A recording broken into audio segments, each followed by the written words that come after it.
subtle off-white coloring, the tasteful thickness of it. Oh my god. It even has a watermark.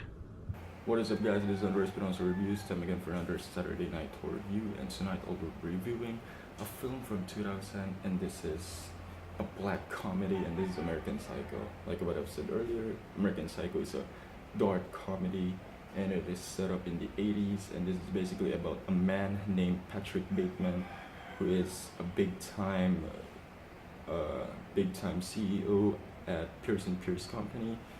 He is actually a wealthy man, and he's obsessed with his self, with his body, with the way he looks, with his face, with owning expensive things and taking care of these expensive things.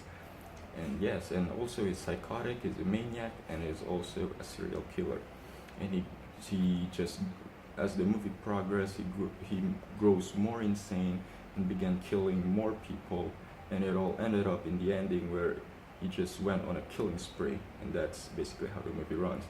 And now American Psycho, to be honest, I watched it twice before doing this review because I was really confused with the movie. There are just a lot of confusing scenes in the movie, like for example, when Patrick Bateman was in a bar and he told the bartender that he would love to kill her, would love to kill you, and would love to play with your blood.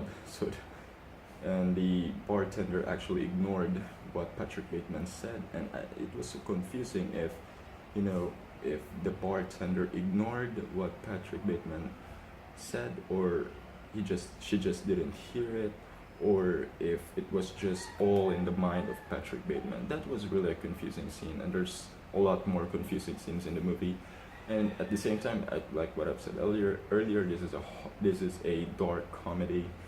There are lots of funny scenes in this movie, like I remembered when Patrick Bateman was taking a look at the business card of Paul Allen as the vice president, and he's just going insane by just, he looked at the card and it has a watermark on it, and that's actually one of the reasons why Patrick Bateman killed Paul Allen in the movie. That was just really crazy and funny. And also, what was really great in the movie was Patrick Bateman was Christian Bale's acting in the movie. It was just fucking phenomenal.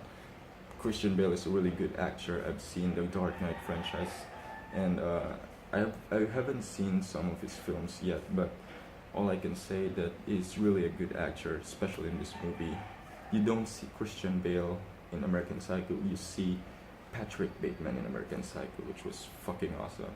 And it's also full of, a great cast and good facing. Now the ending was just, it was another confusing scene in the movie.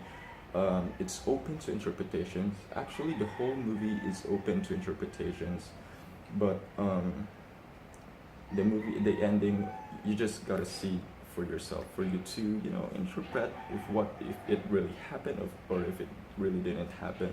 But in my opinion, maybe majority of the things in the movie happened except the killings. It's just all in the mind of Patrick Bateman.